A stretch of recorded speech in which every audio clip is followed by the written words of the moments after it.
Well, a very good afternoon, everyone, and thank you for joining us here in the Grand Salon for another conversation. We do hope you're enjoying your day here at sea. Here to talk about Divided by a Common Language or Lost in Translation. It's going to be another wonderful conversation, and let's give him a warm welcome to the centre of the stage. It's Mr. Andrew Johnson. Welcome, Andrew. Thank you, Nick. Winston Churchill didn't write this phrase, but he made it quite famous during the Second World War. His mother, the daughter of wealthy American parents, Jenny Jerome, instilled in him a love and respect for the United States. And Churchill is quoted as saying, "The United Kingdom and the United States of America are two countries divided by a common language." As far as I can trace it back, the phrase probably comes from the Canterville Ghost written by George Bernard Shaw.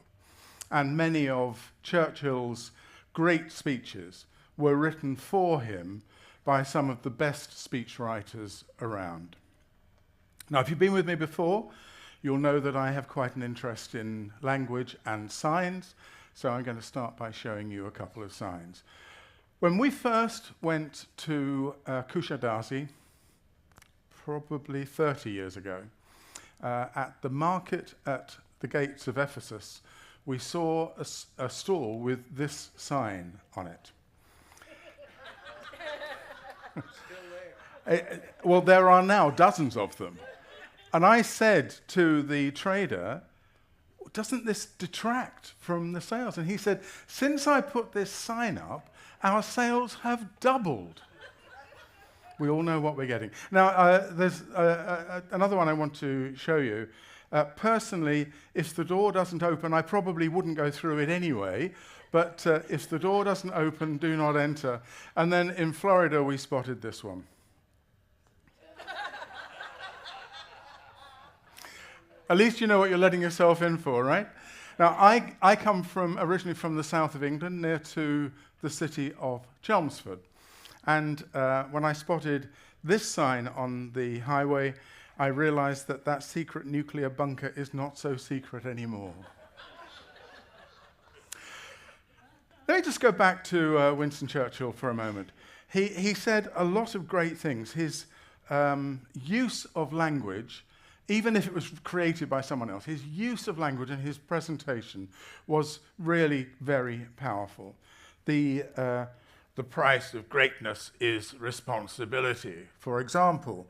And there is a story of him being at a cocktail reception in the House of Commons one evening, and the veteran lady member, a lady called Bessie Braddock, walked up to him at one point and said, "Sir, you are drunk." And he turned to her immediately and said, "And you, madam, are ugly. But in the morning, I shall be sober." Why am I fascinated by language and cultural differences? Well, I've always been quite interested. I've worked around Europe for the last 50 so years, and with contacts in other parts of the world on an occasional but quite regular basis. And when I moved to Brussels to take over the operation of the auto clubs in Europe, I was running quite a small team in Brussels, but with satellites all around Europe.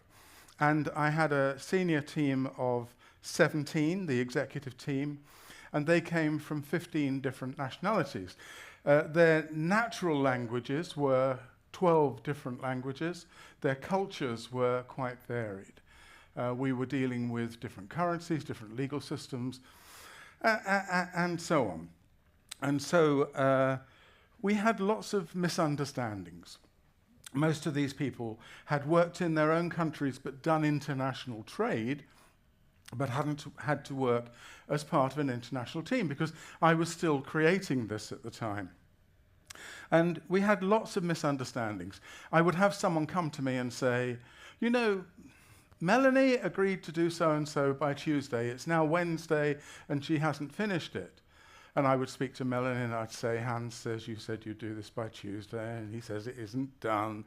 And she said, no, I said I'd look at it on Tuesday. A different perspective. So I took the team away. We went to a retreat up in the Ardennes, in the mountains, and I brought in a good friend of mine, a chap called Fons Trompenaars, who is a Dutch specialist in cultural differences. Fons worked for Shell. He's advised Philips and a number of other people. And he is a very well-respected advisor on culture. And so he came along and we had the team together. And he said, look, I'm going to put you on the spot and I want you to tell me where your problems are. So let's start by you telling me what your problem is with Andrew, okay? So I became the guinea pig for the day. And you can imagine there was shuffling in seats and people were pulling back and, oh, this was going to be difficult. And eventually, the Dutch are quite outspoken. They don't hold back if they've got something to say. They say it. So you know where you stand with the Dutch. And one of my senior team, who is Dutch, said, well, the biggest problem I see is the word interesting.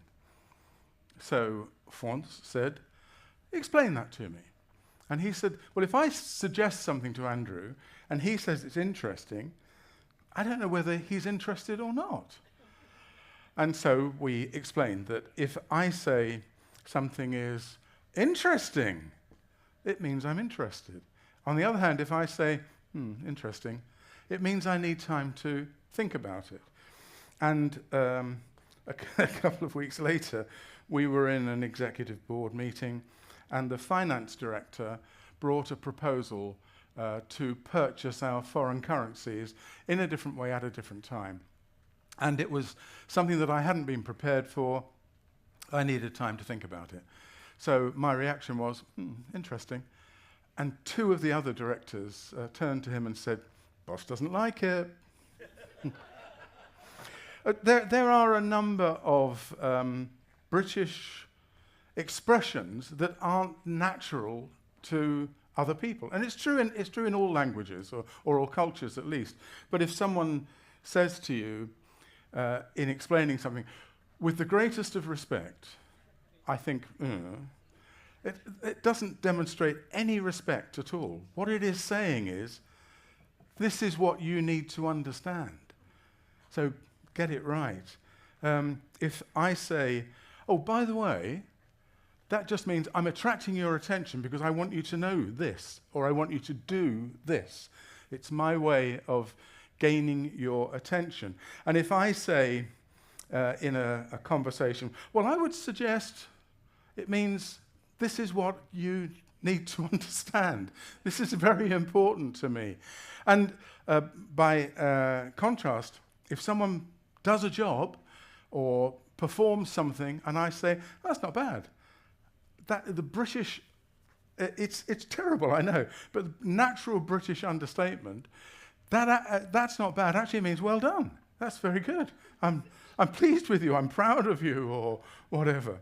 And there are lots of differences in understanding. So my interest started in Europe. And of course, there are lots of different vocabulary issues, cultural issues, behavioral issues, the way we act together. And so I want to try and look at a few of those today. So just as an example, this probably isn't the best photograph, but in the UK, we would call this the bonnet of a car. No, we wouldn't. We'd call it the boot of a car, whereas in North America, it would be referred to as the trunk. As I say, this isn't the best example.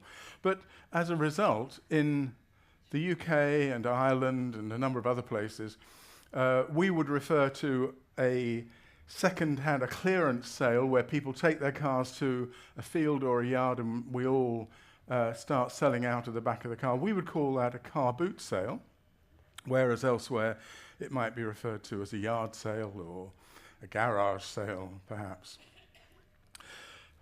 this is the pedestrian pathway at the side of a road. In North America, it would be called a sidewalk, perhaps. In the British-speaking world, it would be referred to as the pavement, which gets a bit confusing because in North America, the pavement is the surface of the road. Well, they both have the same origin. They've just developed slightly differently. And it isn't only in English where these confusions occur. As you probably know by now, we lived in Spain for 20 years. We've worked in Spain and France and Belgium, briefly in Poland, in Italy, and so on. So we've picked up a number of these differences as we get around. This we would refer to as a computer screen. So let's just refer to it as a computer for now. In Spain, where we lived, it would be called una ordinadora, which comes from the French ordinateur, for a computer. Whereas in Latin America and South America, especially in Latin America, it would be referred to as una computadora, which comes from the North American term, computer. And so it's been anglicized or Americanized. There is strong influence comes from media, music, movies, television, around the world. So the American influence around the world, from US America, I mean, is quite strong. Our children start to see things in a slightly mid-Atlantic way and sometimes even talk in a mid-Atlantic voice. But that's also true in parts of Europe because France and Quebec, quite different in some respects in the way that they use the same language. Mexico and Spain, quite different in a lot of ways because the Latino Spanish, compared to Castilian, which Kathy and I speak, is quite different in many ways. I've just given you one example here, but it gets confused when TV especially starts to appear from the other country in wherever. I mean, in our case, the majority of Spanish-speaking television and movies are produced in America, in Central America and in South America, because they have much bigger, vastly bigger Spanish-speaking populations there. So the children of our friends in Spain are starting to speak a Latino version of their language rather than the pure Castilian that their parents love. And the French have tried to force away any change. Their language they want to keep pure in France.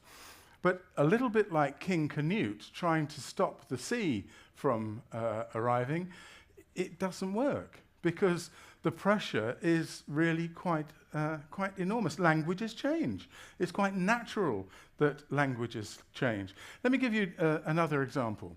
The word adios in Spain, it typically is used to say, cheerio, bye, see you soon, or whatever. In Cuba, it also means hello. Now, can you imagine sitting around the conference table at an important meeting, someone arrives and the Cubano chairman says, adios. What do? Do you just walk out again when you've only just arrived? It could be a bit of a problem. The same is true with Portuguese. In Portugal, in Portuguese, a line or a queue, as we would call it, would be called una bicha. Whereas in Brazil, una bicha is a very impolite way of describing someone who is gay. It's a very rude way of addressing them. Similarly, constipada in Brazil, for example, means pretty much what you'd expect it to mean. Whereas in Portugal or Spain, constipada means you've got a blocked nose. Now, okay, it's all to do with being bunged up, but you really want the right sort of treatment when you go to the pharmacy. Huh? It could go badly. And on a related subject, the sort of bag that straps around your waist and sits on your posterior, in the British English-speaking world, we call this a bum bag. Now, of course, a bum in North America is a tramp, a hobo, or whatever. And this is called a fanny pack. Now, this brings whole other issues, because in British English, a fanny is a slang term for the most intimate part of the female anatomy. So to consider packing it and carrying it round your waist, I mean, just think about it, you know? These are just a few of the common transatlantic misunderstandings. I have a lovely American sister-in-law. She comes from Philadelphia. And in the early 70s, I think, she was in London. She is one of the American world experts on Sherlock Holmes. And my brother is the British world expert on Sherlock Holmes.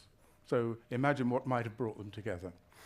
And they advise movie producers and TV producers and various others on the subject and the detail and the accuracy of Sherlock Holmes interpretations. Anyway, in the 1970s, she was in London visiting someone involved in that trade. And they lived, and still do in fact, in a rather grand Georgian townhouse in Mayfair in London. And she was there. And after dinner, she said to the hostess, excuse me, could I visit the bathroom? So the host said, oh, come with me, I'll show you, you come with me. So he took her up a rather grand staircase and along a corridor and in through a door, and there, true enough, was a bathroom. It had a bathtub and it had a wash basin and nothing else. So she said, oh, thank you. I mean, he was very proud of it. It was a beautiful bit of Victorian plumbing. And she said, oh, thank you. Could I visit the restroom, please? He said, yes, of course, of course. So he took her downstairs to the room just inside the front door, which is where anyone who passed away would be laid to rest before the funeral. So at this point, she decided that she had to pull herself together, be tough, and say, thank you very much. Before we go back in, I need the lavatory. And he said, oh, you should have said when we were upstairs, because it's right next to the bathroom. Here are a few other points of confusion. What North Americans call candy, we call sweets. I've already talked about bums and tramps. A traffic circle, we call a roundabout. And the French, to be more difficult, call it a carrefour. Cigarette, we would, in slang terms, refer to as a fag. Now, okay, that opens up a whole new area of danger, I guess. An elevator, we call a lift. There are a whole host of these. But misinterpretation can have commercial as well as personal consequences. When Toyota launched the MR2, they, for a while, couldn't understand why it was such a disaster in France. And the reason it was a disaster in France is that MR2, pronounced in French, is merde. Merde is French for a pile of poo. Who's going to want to buy a car like that? Or this, the GM Nova.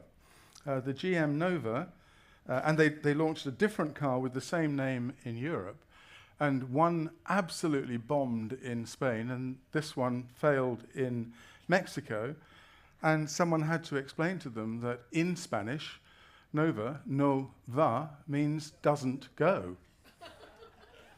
Not a good way to sell a car. Or there's this one, the Ford Pinto. In Brazil, Pinto is a serious insult to a man's manhood. And this is meant to be a macho car that they are selling. So they had to think about it. When Coors launched Coors Light with the slogan, "Turn it loose," the Spanish-speaking world assumed that meant that this will give you diarrhea. So if you're suffering from constipation, drink a couple of Coors and you'll be fine. It didn't sell very well. So they decided that "won't slow you down" better resonated in the Spanish-speaking world. Or in Thailand, the Coca-Cola slogan, "Coke adds life," was reportedly interpreted by Thais to mean Coca-Cola will bring your ancestors back from the dead. Now, much as they miss their ancestors desperately and would have grave-sweeping days and would be laying replicas of currency there to show them how much they valued them, the last thing that most of them actually wanted was for their ancestors to come back and reclaim what they'd since spent. So they changed that as well. There are also some dangers in the way that we signal things to people. I'm just going to pick up a few hand signals here. The OK sign, which is a favourite of a quite senior American politician, in France, Portugal, Italy, Greece and Zimbabwe, it means nothing, zero. It's of no value. In Iran, it is the sign of the evil eye. And in Brazil, Turkey and Malta, it would imply that you are comparing somebody or something that they have said to the filthiest part of their anatomy. So if you're in negotiations in Iran around the diplomatic table, it's a good idea not to do that. And if you are stopped by a traffic cop in Brazil and he says, "Is everything okay?" Please, please, please don't do this. Now, in 2016, I did write to the White House and suggest that it might be wise to cut down on the use of this symbol. I didn't get a reply, strangely enough, but another one, crossing fingers, a sign of it. These are all my dear wife's hand, by the way, so just so you know. Crossing the fingers, we would use to show a sign of wishing good luck or good fortune. That happens in many parts of Europe. I think it happens in the USA as well. But in Russia, it's a very rude way of rejecting or denying somebody. And in Paraguay and in Uruguay, it is just plain offensive. Then we have the palm. The palm, which can mean high five or praise the Lord, or hold on, just a minute, or hi, in different parts of the world. In Greece, it is known as the moutsa, and I was going to say historically, not so long ago, in the last century, prisoners who were being moved from jail to court were often taken along cinder paths. And the cinder paths were where people would walk their dogs, and as a result, there'd be some unpleasantness on the path. And as the prisoners were being walked along those paths, the people who objected to what they had done would just put their hands in whatever was sitting on top of the cinder and smear it down the face of the prisoner. And as a result, this sign, the moutsa, is a sign that you think they're only worthy of having excrement smeared all over them. Now, yes and no can be a bit of a challenge at times as well. You know, we nod our head for yes and we shake our head for no. In some languages, shake, what we consider to be a left to right movement, the word shake means up and down. And the up and down, the movement left to right can be referred to as a nod. The Albanians and Bulgarians nod to say no and shake to say yes. And on the Indian subcontinent, of course, they have that wonderful, gorgeous wobble of the head, which is their way of showing acceptance and affirmation. In Turkey, people toss their head back and raise their eyebrows to say no. In fact, the Greeks and the Arabs do much the same thing, but they will often add a click at the end.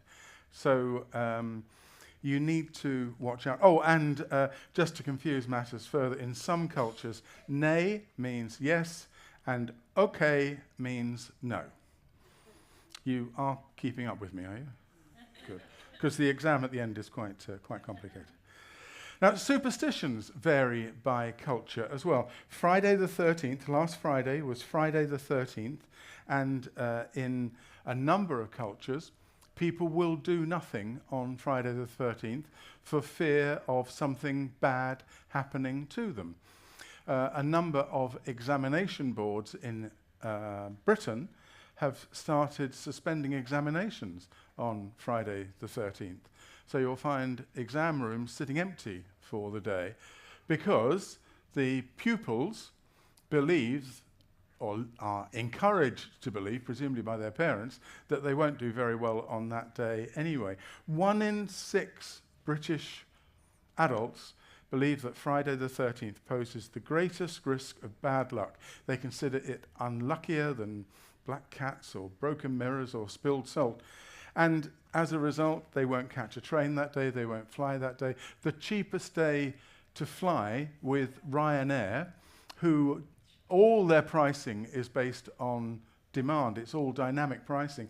The cheapest day to fly is Friday the 13th, wherever in their network you're going. So if there is a Friday the 13th in the month and you're looking to travel around that time, book with Ryanair. 4 in 5 Brits believe that they've fallen foul of a bad omen at one time or another, whether it be shattering a mirror, which they believe will give them 7 years of bad luck, or opening an umbrella indoors, for example, which is meant to bring bad luck. 2 in 5 people who spill salt at the dining table will take a pinch of it and throw it over their left shoulder because they believe that spilling salt is bad for luck, whereas throwing it over your left shoulder will correct that. And to ward off any hard luck there might be, 57% of British people have knocked on wood for good luck at some time or another. And some, if they can find one, will carry a 4-leaf clover in their wallet or their pocket because they believe that will bring them good luck. And 1 in 8 British have a favourite piece of clothing which they believe is auspicious. It is going to give them good luck. When we marry in England, and I believe it happens elsewhere as well, there is a mantra for the bride that she should wear something old, something new, something borrowed, and something blue. And there used to be another line to that, which says, and a silver sixpence in her shoe. Now, the silver sixpence disappeared in 1969 or 1970, 1969, I think, when we went decimal. And silver disappeared from that coin a lot earlier than that. It was just a silver-coloured coin. But the idea is that by having, by having a silver sixpence in her shoe, she was fulfilling the need for something old, and presumably it would be borrowed, so something borrowed as well. But superstitions can be quite complicated. Where I come from, and it doesn't bother me, but where I come from, people say that if a black cat crosses your path, that's going to bring you good fortune.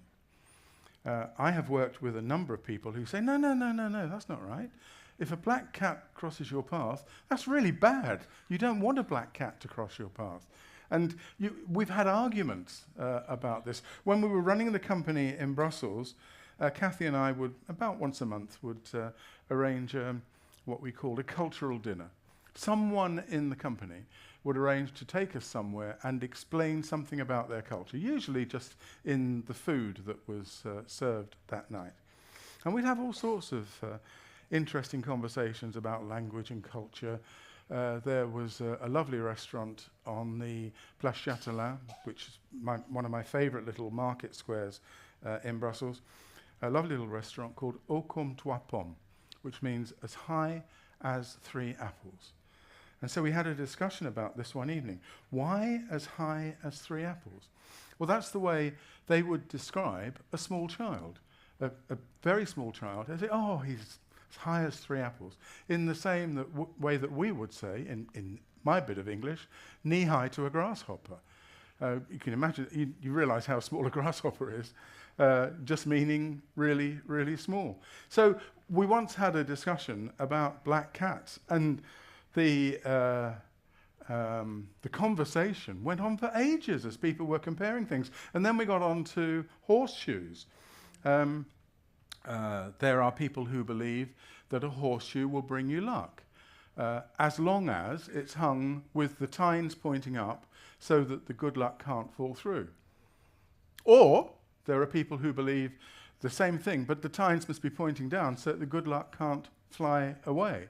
And there are others who believe that a horseshoe can be hung any way you like as long as you didn't pay for it.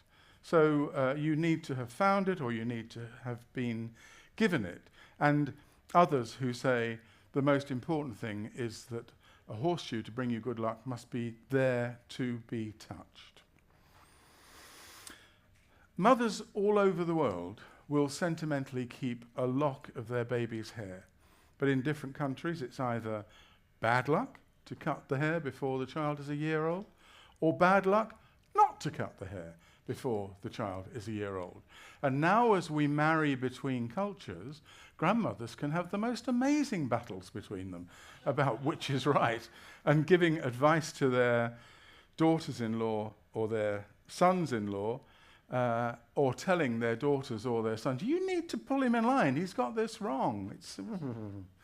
And talking of baby traditions, again, this happens in other places, but in Scotland, there is a practice called hand-selling, and when a baby is born, it is considered lucky to place a piece of silver, which can be a coin, in the newborn baby's hand, because a newborn baby's reflex reaction is to close their palm around it. So you place a small silver coin in their hand, they will close their hand around it. And in modern times, developing that, it is traditional to give a baby a piece of silver at their religious naming ceremony, whichever culture you might be in. Now, there are also several superstitions associated with times of the year. If we look at New Year's Eve, for example, fire is a very important part of Scottish Hogmanay celebrations. And one aspect of that is first footing.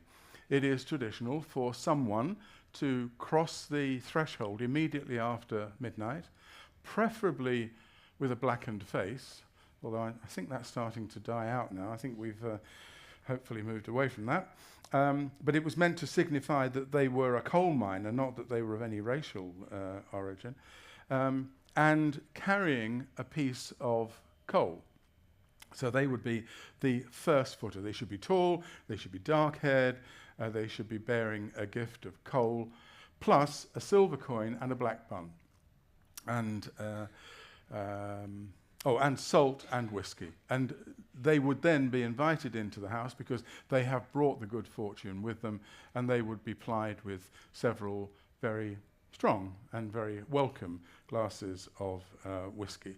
Now, it's quite possible, according to Kathy's research, and it's interesting how these things come back, it's quite possible that this is actually a Viking tradition. She finds all these amazing Viking connections around.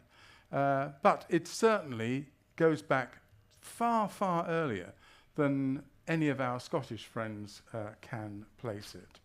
In Denmark, there is a New Year's tradition.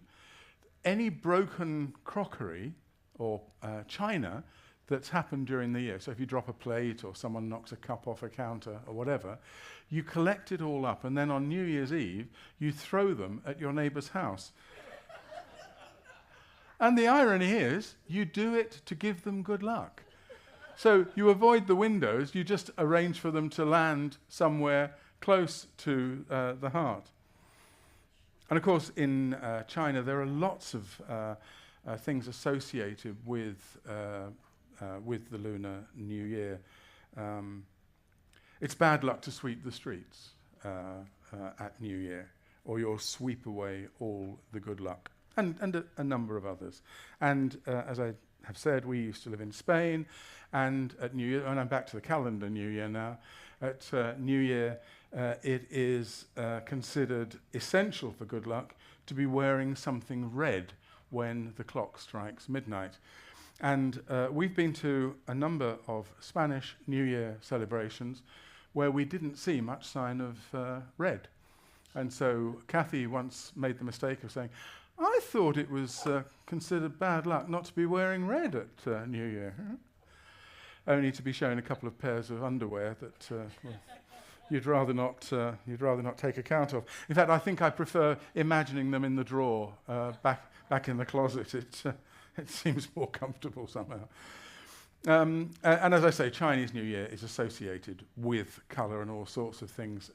It's red and gold are very important to Chinese New Year, and you'll find belts, wallets, shoes, and hair, all coloured, these bright red and gold colours. And at Lunar New Year, it's traditional to give the gift of a bright, beautiful red envelope known as Onyabao to your friends and family. Not just any old envelope, they are filled with money. And they symbolise the good wishes and luck for the new year. Sadly, on our last trip to Singapore at Chinese New Year, the envelopes that were sitting on our bed when we got back there were indeed filled with banknotes, well, representations of banknotes. In fact, they were chocolate tablets wrapped in a silver foil with a banknote printed on the front, which I think might have cost them a little bit less. But we did also have the traditional mandarin delivered to our room at midnight, which is also intended to bring good fortune. And then comes the challenge of what you give someone if you are being hosted. I mean, in India, the cow is sacred, of course, so you don't give cowhide. Alcohol is unacceptable if you are visiting people in Muslim countries. And giving any sort of knife, even just a paper knife in China or large parts of South America, would symbolize that you are cutting off the friendship. And in a number of places, especially in South America, if you gave someone a paper knife or a pen knife or something, they would immediately give you a coin, just to say that they were purchasing this item. It wasn't a gift from you. Handkerchiefs in Brazil, Peru, Argentina can be taken as a symbol of grief, or worse still, of impending grief. And in Egypt, it's viewed as very bad luck to open and close scissors without actually cutting anything. And even worse, to leave them open like this. However, the Egyptians believed that if you put a pair of scissors under your pillow, it will remove any nightmares that might have been there. And in a similar way, the Chinese believe that certain numbers can be... we're not working. There we go. Certain numbers can bring bad luck. The inauspicious numbers, usually because the name of the number is close to a word which is considered bad. The numbers 6, 8, and 9 are generally considered to be good, while 4, 13, in some places 7, are considered to be inauspicious. So you'll often, if you get into an elevator, find that there's no 4th floor, for example. And then you have the issue of restaurant opening hours. As you travel around the world, we've lived in Spain, I tell you that again, and in Spain it is typical to eat lunch at about 3 o'clock and dinner at 9 o'clock, Liz? Not unusual at all. And I was once leaving a restaurant in Madrid with one of my partners at about 5:15 in the afternoon, and an American couple were walking towards the restaurant, and the maître d' said, because they walked straight up to him, the maître d' said, "How can I help you?" And they said, "We want a table." And he said, "Well, we're just closed now, but tell me when you want it, and I'll organise it for you." And they said, "You're closed?" And he said, "Yes, lunch service is finished." And they said, "We don't want lunch, we want dinner." And he said, "Well, come back at 9 o'clock and we'll see." They were in bed 2 hours before that. It's a different way of dealing with things. Ordering food can be a challenge. A Mexican tortilla, that bread wrap, is completely different to a Spanish tortilla, the thick Spanish omelette. And then, of course, comes the big dilemma of tipping. It is not typical in Mediterranean Europe or in large parts of Asia to tip people when you eat in a restaurant or take a taxi, whatever. In the big cities, particularly the tourist cities, in Barcelona, for example, they're not surprised when you give them a tip. But 15 years ago, we walked out of a restaurant in Barcelona, and I didn't notice, but the American that we had hosted to dinner that evening left quite a large tip on the table. Bearing in mind we were the hosts, I was a bit surprised by that. But Carlos, the maître d', came after us, waving the money, and said, "Excuse me, sir, you've left this money behind." And I said, "No, it wasn't me." And so our guest said, "No, it was me, that's for you." And he said, "That's very kind of you, thank you, but I don't need your charity." You do have to understand and be careful. And I want to leave you just with a couple of signs that we've noticed as we're going around. And unfortunately, I forgot to photograph both of these, so you'll have to believe me that they do really exist. But in Cyprus, on a menu, we saw the phrase, "Try it and try to forget it." That may not be quite what they intended to say. And then on a Yangtze riverboat, the "Do Not Disturb" sign said, "Don't bother." So, thank you very much for joining me. In a couple of days' time, I'm going to be talking about safari, and Kathy is waving a hand at me. And before 50 different people correct you, can I explain that you do know that The Canterville Ghost was written by... I'm sorry. Noel Coward, yeah. My apologies. Noel Coward wrote a lot of Shakespeare's, a lot of Churchill's speeches during the war. He was one of his principal ghostwriters. Sorry, it was Oscar Wilde. Sorry. Yes, okay. And Oscar Wilde wrote The Canterville Ghost. So there we go. But thank you, with corrections and corrections of corrections. Thank you very much for joining us today. I look forward to seeing you around.